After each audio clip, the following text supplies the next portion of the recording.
Welcome to Padmaja Reddy kitchen. నేను మీ పద్మజారెడ్డిని. ఈరోజు తయారు చేయబోయే రెసిపీ నెత్తాళ్ళతో టమాటా రసం. ఈ నెత్తాళ్ళు టమాటా రసానికి కావాల్సిన పదార్థాలు చూడండి. కొన్ని కప్పులో తీసుకున్నాను నెత్తాళ్ళని, కొత్తిమీర, కరివేపాకు, ఒక 3 టమాటాలండి బాగా మాగినవి ఎర్రగా పండ్లు, కొంచెం చింతపండు, ఒక 2 పచ్చిమిర్చి, చిన్న ఉల్లిపాయ సరిపోద్దండి, 4 వెల్లుల్లి రెబ్బలు. ఇప్పుడు ఈ టమాటా నెత్తాళ్ళు రసం ఎలా తయారు చేయాలో చూపిస్తాను చూడండి. ఓకే, 3 టమాటాలను ఇలా కట్ చేసి పెట్టేసుకున్నాము. ఇదిగోండి వెల్లుల్లి రెబ్బలు కొంచెం కచ్చా పచ్చగా నల్లగొట్టి పెట్టాము. ఇది పచ్చిమిర్చి పొడవుగా చీల్చి పెట్టాము. ఇది ఉల్లిపాయ కట్ చేసేసాము, కొత్తిమీర. ఇప్పుడు ఇందులో కొంచెం చింతపండు, ఒక 1/2 టీ స్పూన్ వచ్చేటట్టు పసుపు, ఒక స్పూన్ వచ్చేటట్టు కారం. ఇందులోనే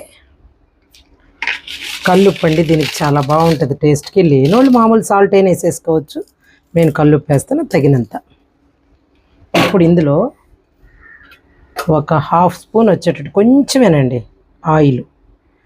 ఇప్పుడు దీనిలోనే మనకి నీళ్ళండి కొంచెం ఎక్కువే పోసేసుకోవాలి. నేను చూడండి ఒక చెంబు నిండా పోసేస్తున్నాను. దీన్ని స్టవ్ మీద పెడతాను, బాగా మరగనివ్వాలి. చూడండి, ఈ టమాటా రసం బాగా ఉడకతా ఉంది.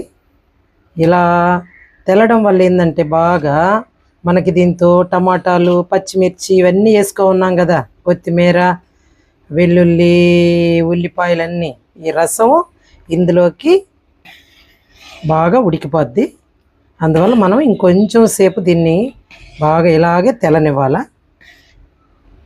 చూడండి, ఈ రసం బాగా మరిగిపోయింది. ఇప్పుడు దీన్ని స్టవ్ ఆఫ్ చేసేసి తర్వాత మనం నెత్తాళ్ళు తాళింపు రెడీ చేసుకుందాం. ఇప్పుడు ఈ తాళింపు కోసం అండి ఒక 2 చిన్న గంటతో ఆయిల్ వేసాను. ఈ ఆయిల్ కాగనిచ్చి ఈ నెత్తాళ్ళని ఇందులో వేయించేసుకోవాలండి.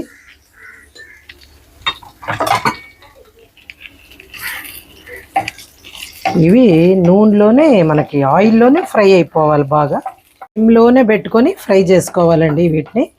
దీంతో కొంచెం సాల్ట్ అండి, ఎందుకంటే వీటికి కూడా సాల్ట్ పెడితే మనకి టేస్ట్ సరిగ్గా ఉంటుంది. అందుకని కొంచెం సాల్ట్ వేసేసుకోవాలా, బాగా వీటికి సాల్ట్ పట్టాలి కదా. అందుకని వీటిని సిమ్లోనే ఫ్రై చేసుకోవాలండి. మళ్ళీ హైలో పెడితే మాడిపోద్ది, బాగుండదు. చూడండి, ఇలాగా వేగితే సరిపోద్ది. ఎందుకంటే మరీ ఎర్రగా డీప్గా వేగిపోయినాయి అనుకోండి కరకరలాడిపోతాయి. ఇలా ఉడికి మెత్తగా ఉంటే బాగుంటాయి, పచ్చివాసన పోయి బాగా వచ్చేసాయి.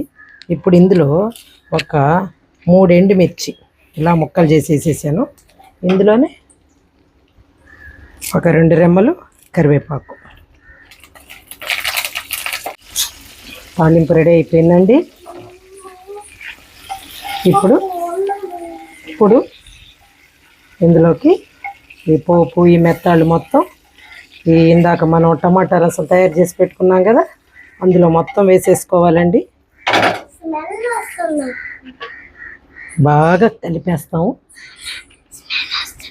చూడండి, టమాటా నెత్తాళ్ళ రసం తయారైపోయింది.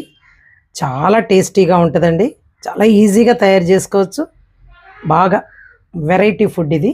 మీరు కూడా ఒకసారి ట్రై చేయండి, మంచి స్మెల్ వస్తుందండి, చాలా టేస్టీగా ఉంటుంది. మీరు కూడా ఒకసారి ట్రై చేయండి. మా వీడియోస్ మీకు నచ్చినట్టయితే లైక్ చేయండి, షేర్ చేయండి, సబ్స్క్రైబ్ చేయండి, బెల్ ఐకాన్ ప్రెస్ చేయండి.